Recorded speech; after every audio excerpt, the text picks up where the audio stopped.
Père, je viens puiser, puiser, puiser. Je viens puiser, puiser, puiser. Père, je viens puiser, puiser. Shalom, shalom, bien-aimés amis de Jésus. Ce matin, nous sommes dans la merveilleuse présence du Seigneur. Nous sommes au vendredi matin, cette fin de semaine, et nous sommes rassemblés au nom du Père et du Fils et du Saint-Esprit. Amen. Alors ce matin, le Seigneur nous a fait vraiment la grâce d'être là, et ce n'était vraiment pas évident pour moi. Ce n'était pas évident aussi pour toi de te réveiller ce matin et de prier. Et si le Seigneur nous a fait cette grâce, si le Seigneur a permis que nous soyons là ce matin, c'est parce qu'il a quelque chose pour nous et c'est parce qu'il nous aime toujours. C'est parce qu'il nous aime. Et c'est parce qu'il veut nous accorder sa bonté. C'est parce qu'il veut nous manifester sa fidélité. C'est parce qu'il veut que nous puissions nous réconcilier avec lui. Alors j'aimerais ce matin déjà inviter quelqu'un. J'invite un membre du renouveau charismatique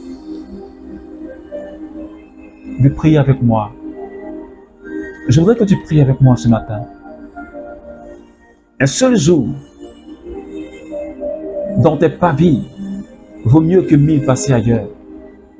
Et ce matin, je veux dire à quelqu'un, fais cette prière de ce matin comme si c'était la dernière prière de ta vie. Oui. Je voudrais que tu te connectes réellement à ton Dieu et que tu dises au Seigneur, je te remercie. Merci pour la vie que tu m'as donnée. Merci pour le salut que tu m'as donné. Merci pour des amis que tu m'as donnés, pour des parents que tu m'as donnés. Je te remercie pour le travail que tu m'as donné. Je te remercie, Seigneur, pour des enfants que tu m'as donnés, pour une épouse que tu m'as donnée, pour un mari que tu m'as donné, pour des frères et sœurs que tu m'as donnés. Je te remercie ce matin, Papa, parce que tu m'as fait, Seigneur, rencontrer ce courant spirituel qu'est le renouveau charismatique. Oh Seigneur, tu avais prévu cela depuis toujours et tu m'as donné de faire l'expérience de ta présence. Je bénis ton nom, Seigneur, pour ce jour-là, que je vois dans mon esprit comme si c'était hier. Au milieu, Seigneur, de ces jeunes, Seigneur, zélés, remplis de ta présence, remplis de puissance, Seigneur. Ce matin, je me réjouis d'être là pour te dire que tu es le Dieu merveilleux. Et Seigneur, je continuerai à compter sur ta fidélité. Même si, Seigneur, ce que je demande, ce que je désire, je ne l'ai pas encore obtenu. Mais cela ne veut pas dire que tu n'es pas puissant. Cela ne veut pas dire que, Seigneur, tu n'es pas capable. Je continuerai à compter sur ta fidélité. Je continuerai à prêcher ta parole. Je continuerai à déclarer que tu es puissant. Je continuerai à évangéliser, Seigneur, le monde païen. Je continuerai, Seigneur, à prier pour les malades. Je continuerai, Seigneur, à prier pour la restauration de vie. Parce que, Seigneur, tu es mon Dieu. Parce que, Seigneur, tu es ma force. Et ce matin, tu me donnes le souffle de vie. Seigneur, c'est pour que je puisse en profiter. Pour que, Seigneur, je puisse annoncer ta parole. Pour que je puisse me rapprocher de toi. Et que je puisse vivre pleinement cette journée. Sans même manquer une grâce. Seigneur, merci ce matin. Pour quelqu'un qui est en train de prier avec moi. Parce que le Seigneur veut que tu vives pleinement. Il veut que nous vivions pleinement cette journée-là, pleinement. Et que nous profitons à 100% de cette journée. À 100% de cette journée. Bénéficiant des grâces et des faveurs à 100%. C'est cela le plan de Dieu. Et ce matin, je bénis ton nom pour ce que tu vas me donner d'expérimenter. Pour ce que tu vas permettre à un membre du renouveau charismatique. Et toutes ces personnes qui prient avec moi les matins. Merci pour la grâce que tu nous fais. Parce que tu répands chaque jour ta bénédiction dans nos vies. Parce que tu répands chaque jour ta bénédiction dans nos familles. Et ce matin, j'ai aussi besoin de ton Saint-Esprit. Alors, bien-aimé, j'aimerais t'inviter à commencer déjà à parler au Saint-Esprit. L'ami fidèle. La Bible dit que l'amour de Dieu a été répandu dans notre cœur par le don du Saint-Esprit. Et c'est lui notre associé, c'est lui notre amoureux. Alors, je voudrais que tu lui parles tout simplement comme un amoureux. Ah, il parle à sa fiancée.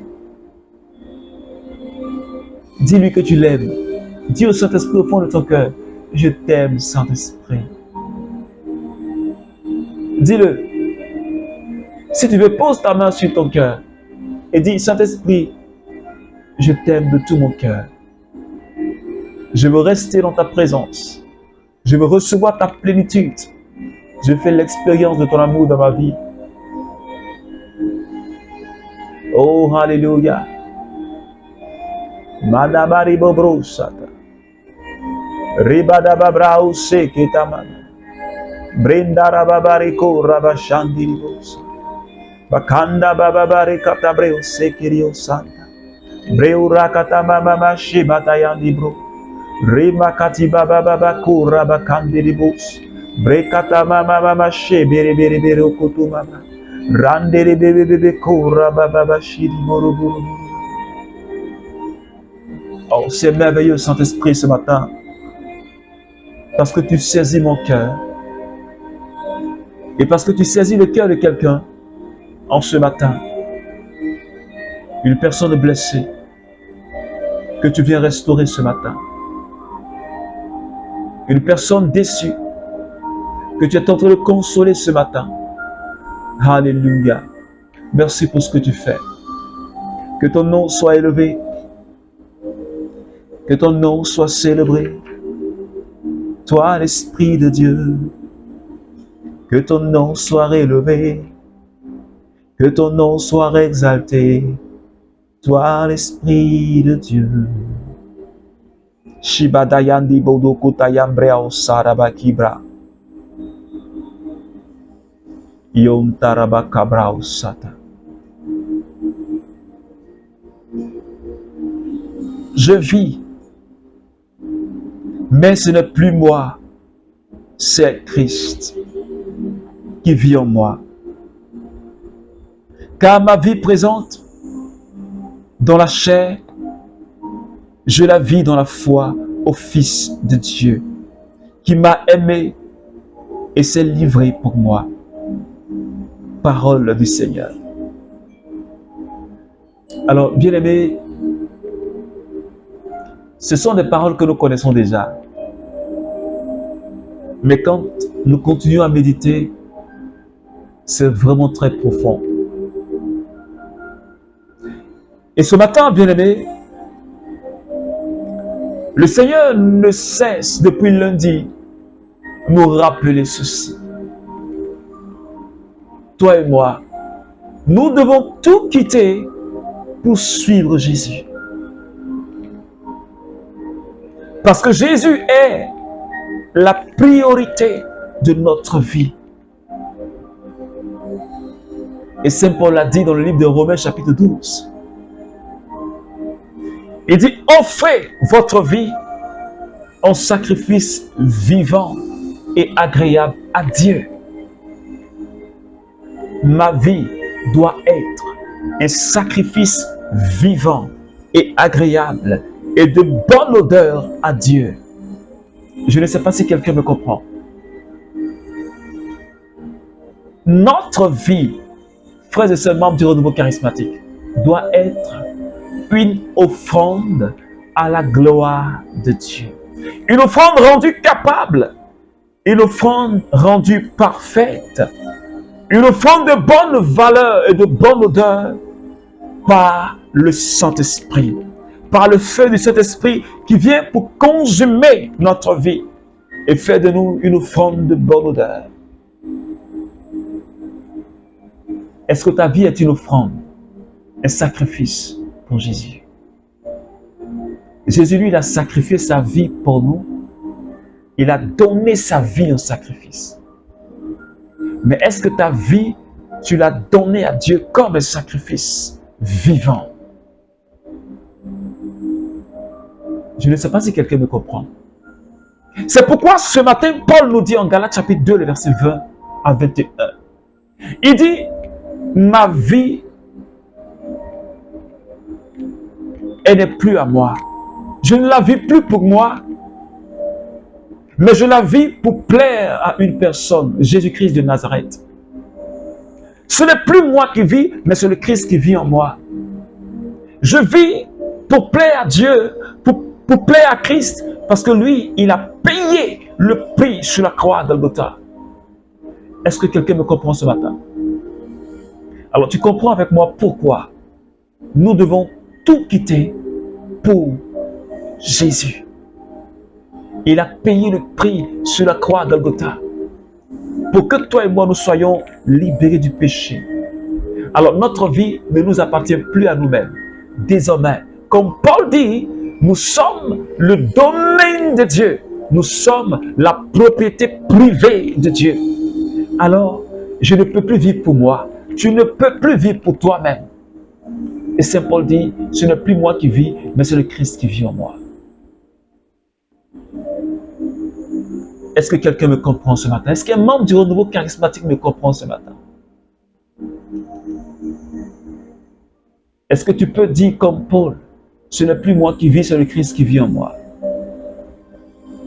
Parce que pour que notre vie puisse avoir de l'impact dans notre milieu de vie, nous devons être véritablement des Christ chrétiens, des petits Christ pour impacter notre milieu de vie.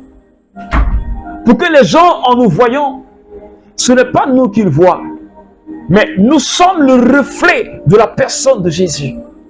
Parce que ce n'est plus nous qui vivons, mais c'est le Christ qui vit en nous. Alors, le visage de Jésus brille sur notre visage. Alors, nous sommes réellement unis à ce Dieu. Totalement unis à lui, comme il a dit.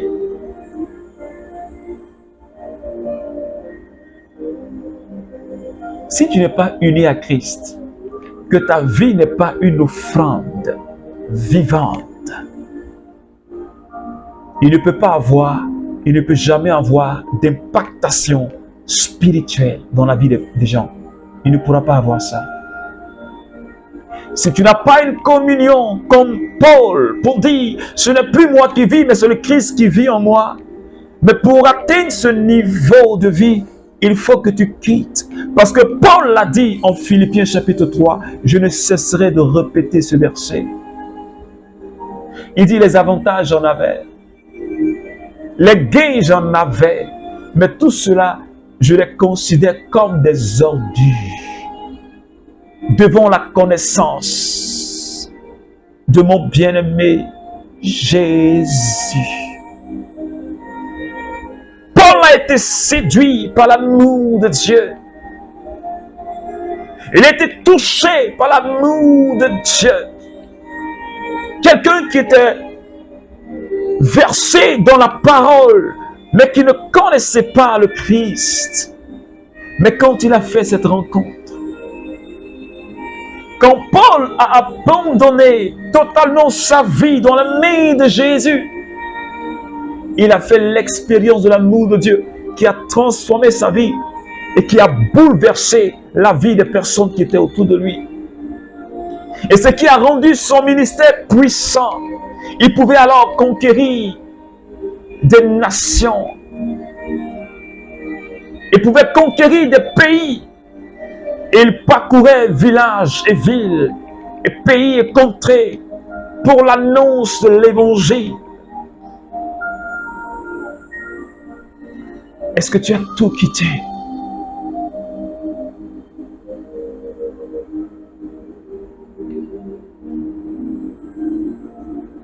Je dis à un membre du renouveau charismatique, nous sommes appelés à donner le Christ à cette humanité. Nous devons donner Jésus à cette humanité. Mais si ta vie n'est pas une offrande, un sacrifice vivant pour Dieu,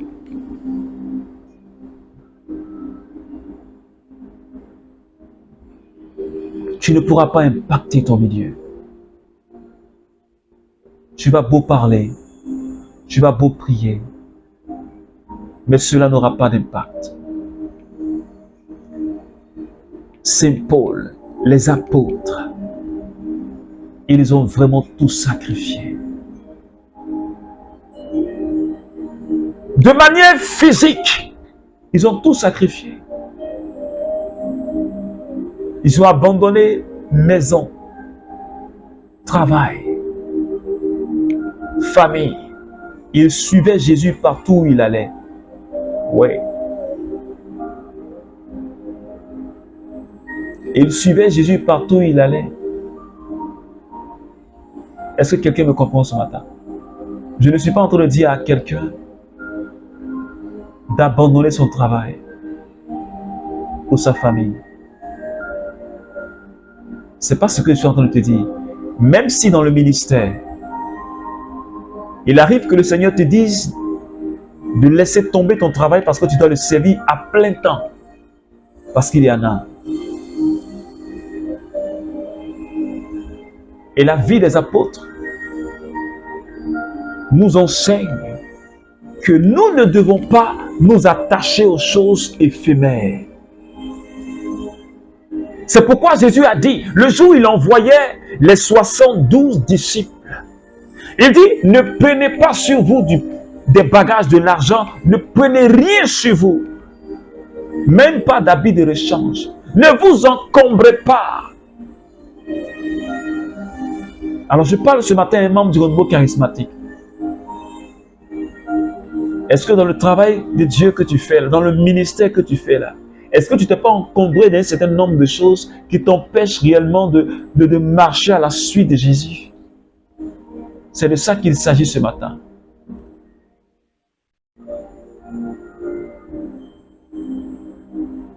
Est-ce que tu n'as pas un bagage qui pèse sur toi au point où tu n'arrives même pas à marcher à la suite de Jésus?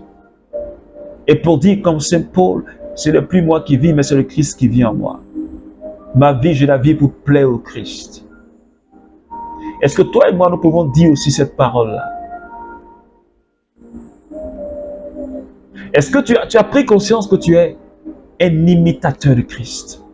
Parce que le véritable disciple, c'est celui qui imite le Maître. Éphésiens chapitre 5, à partir du verset 1. On est appelé à imiter Jésus. Est-ce que quelqu'un me comprend? Des imitateurs de Jésus. Alors, si tu dois imiter Jésus, il y a beaucoup de choses que tu dois abandonner. Parce que tu connais plus ou moins la vie de Jésus en lisant les évangiles. Le véritable disciple, c'est celui qui cherche à plaire à son maître. Parce que comme Saint Paul l'a dit dans le livre de Timothée, 2 Timothée chapitre 2, il dit le soldat ne se préoccupe pas des affaires de la vie civile, mais il cherche plutôt à plaire à celui qu'il a enrôlé dans l'armée. Est-ce que quelqu'un me suit? Alors, l'objectif, le plan de Dieu pour nous, ce que toi et moi nous devons faire et rechercher, c'est de plaire à Dieu et à Dieu seul. Je ne sais pas si quelqu'un me comprend. Ne cherche pas à plaire à un homme ni à une femme. Ne cherche même pas à plaire à quelqu'un. Parce que si tu veux contenter l'homme, tu vas te détourner de la volonté de Dieu. Mais cherche plutôt à plaire à Dieu. Même si les hommes ne te comprennent pas, mais toi, tu auras accompli ce pourquoi Dieu t'a envoyé sur terre. Le véritable disciple, c'est quelqu'un, comme Paul dit, qui ne cherche plus à vivre pour lui-même. Ce qu'il recherche, c'est les intérêts de son maître. Est-ce que toi, membre du renouveau charismatique, toi qui pries avec moi le matin, est-ce que tu recherches les intérêts de Dieu dans ta vie? C'est quel intérêt tu recherches? Parce que tu penses à ton avenir. Qu'est-ce que je vais manger? Qu'est-ce que je vais boire? Dans quelle maison je vais dormir? Quelle voiture est-ce que je vais avoir?